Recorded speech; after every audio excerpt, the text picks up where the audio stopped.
Que Dieu vous bénisse, que la grâce de Dieu soit avec vous. Au nom de Jésus-Christ de Nazareth, oui, nous sommes dans le 5e vidéo, dans notre studio. Et depuis là, nous sommes en train de répondre aux questions. Et le thème de ce temps est questions pratiques sur la délivrance. Et nous allons écouter juste un bref résumé de ce que nous avons parlé dans la vidéo passée, avant maintenant de toucher maintenant les prochaines questions. Shalom, peuple de Dieu. Alors la question précédente, c'était quelle attitude il faut avoir, comment vivre pendant le processus de la délivrance. C'était la question. D'accord.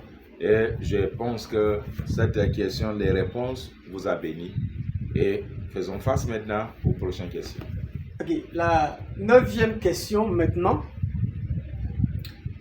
Une personne peut-elle prier seule jusqu'à son auto-délivrance? La question, je vais répondre ça en deux volets selon les circonstances et selon les faits. D'accord. Quand nous parlons de l'autodélivrance, nous parlons d'un cas léger ou un cas qui est sous la surface.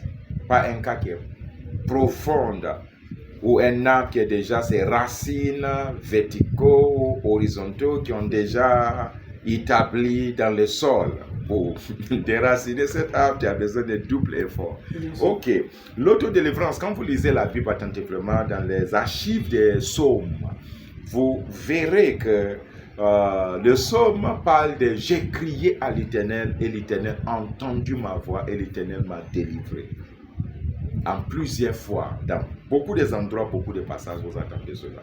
Je crois, je suis aussi, je fais partie de ces personnes-là qui croient qu'il y a autodélivrance. Parce que dans ma vie, j'ai crié à l'Éternel, l'Éternel m'a entendu, l'Éternel m'a délivré. Délivré dans certaines situations.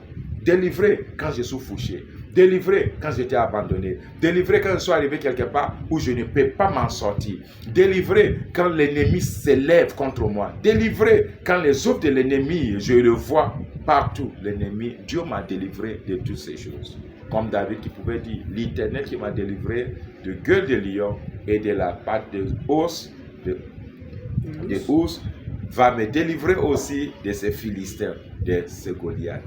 Et l'Éternel opère la délivrance aujourd'hui. D'accord, ça c'est le premier niveau. Deuxième niveau, il y a une délivrance. Avant que ça s'opère, tu as besoin de la présence de quelqu'un. La Bible nous a dit, Jésus nous a dit, si Dieu s'accorde pour demander quelque chose, ça sera accordé. Imagine quelqu'un qui est dans un trou, où il n'y a pas de moyen de grimper pour sortir.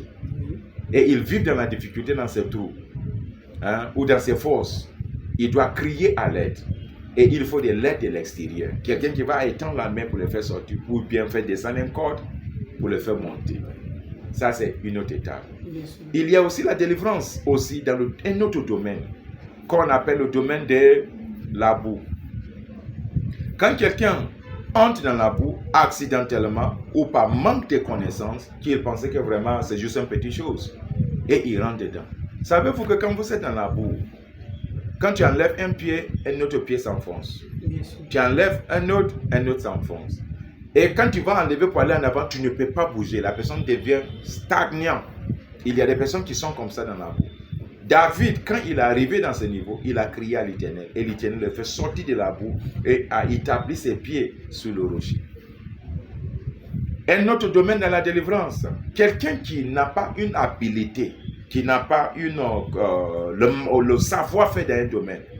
Juste un exemple. Qui tombe dans les eaux. David parle aussi des eaux qui m'ont englouti. Oui. Et j'écris à l'Éternel. En ce moment, la personne a besoin d'un secours. Quelqu'un qui sait nager ou quelqu'un qui a un bateau qui peut venir maintenant le faire sortir. Vous voyez. Une autre étape encore. Quelqu'un qui est lié ou qui s'est fait lier. Oui. Les mains sont liées, il ne peut pas se détacher. Il a besoin de l'aide de quelqu'un. Un autre niveau de la délivrance. Quelqu'un qui est en prison, qu'on a enfermé, qui est à l'intérieur. Il ne peut pas sortir. Il a besoin du secours, du soutien de quelqu'un. qui va ouvrir la porte ou casser la porte. Vous voyez? Et il y a encore d'autres choses encore dans ce domaine-là qui sont encore beaucoup. Comme quelqu'un peut-être qui est dans la forêt, qui ne connaît pas le chemin, qui se promène. Cette personne-là qui a tellement tourné, il faut crier pour que quelqu'un qui connaît le chemin va te faire sortir. C'est la raison pour laquelle c'était même dans les songes, même il se voit dans les forêts, il cherche à sortir, il ne s'en sort pas. La personne a besoin de délivrance. Alors, je vais m'arrêter là. Non. L'autodélivrance n'est pas impossible, mais ça dépend des cas. Oui. L'autodélivrance, en fait, la délivrance commence par l'autodélivrance. Il faut savoir ce que le Seigneur a fait pour toi. Il faut rendre le témoignage. Pour ceux qui prient, ceux qui jeûnent, ceux qui sont à la recherche de Dieu, témoignent de cela. Mais il y a une certaine délivrance que tu as besoin de l'aide de quelqu'un ou des personnes qui vont intervenir dans ta vie. Voilà, ça commence par l'autodélivrance. Mais pendant que tu évolues, il y a des situations que tu as besoin de quelqu'un. Lazare est sorti de la tombe. Mais il était bandé. Oui. Il ne peut pas enlever toutes ces choses. Alors, c'est des jeunes qui sont venus, Jésus les a dit, déliez-le et laissez-les partir. Et on a besoin de certaines personnes. Tu as besoin d'un serviteur de Dieu. Tu as besoin de ton pasteur. Mais ce que nous devons savoir aussi, une seule personne ne détient pas toute la connaissance. Oui. Tu étais peut-être d'un autre pasteur, le pasteur connaît seulement peut-être sur la malédiction. Les malédictions sont brisées. Mais sur le domaine des liens, il ne connaît pas. Et à une certaine saison, tu trouves un homme de Dieu qui a prié pour toi et c'est exaucé. Et tu sais qu'aussi, on peut commencer une délivrance quelque part dans le point A et terminer ça par le point D. Oui. Ou pendant que tu es là et puis le Saint-Esprit t'inspire maintenant pour aller dans un programme que peut-être une telle église est en train de faire. Tu viens dans ce programme-là et le message, c'était ton message. Toi-même, tu te demandes, tous ceux qui sont venus là, même moi qui est venu ici nouvellement là, c'est moi que le Seigneur a libéré. Oui. Vous voyez ça maintenant? Et c'est comme ça. Il y a des délivrances qui sont liées avec le temps. Tant que le temps n'est pas encore arrivé, on ne peut pas avoir la délivrance. Il y a ceux aussi qui sont liés avec les hommes de Dieu qui viennent de l'extérieur d'un autre pays, qui viennent. Et là, ils viennent dans le programme. Tu viens dans son programme là, quelque chose se passe. Tu dis, waouh! Ne dis pas qu'il est puissant que les autres. Non, il n'est pas puissant que les autres. Mais c'est une saison que Dieu l'a envoyé pour venir intervenir. Comme Dieu dit, j'appelle mon serviteur de loin pour venir faire ma volonté. Voici ce que nous devons savoir. Et apprécier tous ceux qui vous ont accordé de l'aide, qui vous ont soutenu jusqu'à là où vous êtes aujourd'hui. Il y a beaucoup de ceux qui sont participés à votre épanouissement. Amen. Question suivante. Est-ce qu'un homme peut être totalement délivré? Est-ce qu'un homme peut être totalement délivré? Oui. Alors, je peux te dire simplement que ces genre de personnes a déjà franchi la porte du ciel. Il est déjà avec le Seigneur. Tant que nous mangeons, tant que nous buvons, tant que nous vivons, nous travaillons, nous avons besoin de la délivrance. J'ai dit quelque chose tout à l'heure, qu'il y a des délivrances qui sont liées. Quand le temps du mariage arrive, c'est là que la délivrance opère. Quand la famille grandit jusqu'à peut-être à l'âge de 10 ans, c'est là qu'une délivrance souvent s'opère. Pour certaines personnes, c'est quand il arrive à l'âge de 50 ans, c'est là que la délivrance s'opère. Il y a des délivrances qui sont liées avec le temps. Et alors, on ne peut pas dire que quelqu'un a reçu sa délivrance totalement. Non. La délivrance, c'est un voyage. Et nous cherchons toujours la délivrance. C'est comme ça. C'est pourquoi il dit, délivre-nous du mal. Cette prière-là, c'est une prière quotidienne. Pendant que nous sommes en train de préparer pour la fin de l'année, il y en a qui sont en train de préparer maintenant pour la délivrance de l'année prochaine. Délivre-nous du mal dans l'année 2024. Vous voyez? Voilà. Et tant qu'il y a la vie, il y a toujours la nécessité de la délivrance. Ne dis pas que tu es déjà délivré parce que tu ne connais pas ce qu'il y a. La phrase que nous utilisons, nous sommes en train d'être délivrés. Et par la grâce de Dieu, la délivrance va s'opérer. J'ai dit l'autre fois dans l'une des vidéos que la dernière chose qui sera libérée, c'est notre corps. Mort, au quoi que vivant. Mort, nous allons revêtir de l'immortalité. On ne mourra point. Et vivant, nous nous serons ravis. Cet corps corruptible sera changé en un corps incorruptible pour que nous puissions vivre avec le Seigneur pour toujours. Amen. D'accord. C'est très bien compris. On va Et passer. puis, je vais dire la dernière chose là. Oui.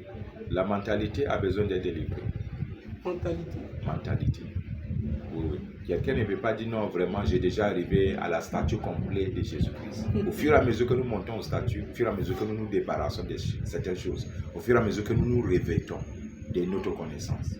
Vous voyez, au fur et à mesure que nous montons, au fur et à mesure qu'on se débarrasse, on laisse les choses, on monte encore à un certain niveau. Et aussi, c'est notre éthique de délivrance. Libérer pour accéder, délivrer pour avoir. Oui, la prochaine question. Ok, prochaine question. Est-ce qu'il est possible de conserver sa délivrance? Si oui, comment? Sinon, pourquoi? Il y a toujours le pourquoi, c'est ça qui nous entraîne dans les questions. Exactement. Est-ce possible de conserver sa délivrance? Ah oui, c'est possible. Ce qui n'est pas conservé est en danger. Bien sûr. Pourquoi nous achetons des aliments qui est protégé? Conserver, ça veut dire protéger. Oui. Voilà. Et pourquoi nous achetons des boissons souvent? As-tu déjà acheté quelque chose, une boisson qui n'est pas fermée? Non. Pourquoi? C'est exposé. Oh, merci, on te donne gratuit. Mais bois gratuitement. C'est un piège. C'est un piège. Voilà. Et alors, chaque délivrance a un prix à payer. Le prix du temps, le prix d'argent, le prix d'énergie fournie et encore d'autres choses. Ce n'est pas la personne, le candidat de la délivrance seul, mais aussi la personne qui l'a aidé à être délivré. Et alors, quand on est sorti d'une situation, il faut tout pour le garder. Même dans le médecin, on nous dit toujours. Quand on a soigné quelqu'un de palu, on lui dit comment il doit faire de ne pas encore tomber, de ne pas encore réchuter, n'est-ce pas? Et alors, il y a des paramètres à mettre pour être gardé. Quelqu'un que Dieu a délivré, libéré de la convoitise, des débauches, de la fornication, ceci et cela, la personne doit se mettre en garde. De ne pas se mêler avec les films phonographiques. Ou ce qu'on voit aujourd'hui sur les réseaux sociaux, les filles qui sont un peu moitié nues, les gens des danses de la séduction, ceci et cela, des sirènes des eaux, des ceci et cela. Il doit éviter. Quand il voit, il doit zapper. Ce n'est pas pour lui. Voilà. Il y a des paramètres que nous devons mettre en place qui nous aidera à fonctionner et à aller très loin. Sans ces choses en place, la délivrance va échouer. C'est la raison pour laquelle Jésus nous a dit qu'un esprit est chassé d'une maison, d'une vie, il faut que tu cultives ta vie. Il faut que tu gardes. Même dans le jardin d'Éden, quand Dieu a créé l'homme et Dieu lui a donné l'enseignement, toutes ces choses, il lui a dit d'accord, cultive le jardin et garde-la. Pourquoi il doit garder le jardin? Parce qu'il y a un ennemi qui roule. Et alors, nous allons passer maintenant au 6e vidéo. Bien-aimés, que Dieu vous bénisse. Et si vous êtes bénis par ces enseignements, les réponses à ces questions, pourquoi pas partager avec quelqu'un? Et pourquoi garder la bonne nouvelle pour toi seul? Tu es béni, tu es touché, tu te dis non, vraiment, non, je comprends quelque chose maintenant. Fais comprendre ça aussi à quelqu'un d'autre. C'est tout ce que je te demande de votre part. Que Dieu vous bénisse, que la grâce de Dieu soit avec vous. Shalom. N'oublie pas, je suis avec l'évangéliste Salomon. Shalom.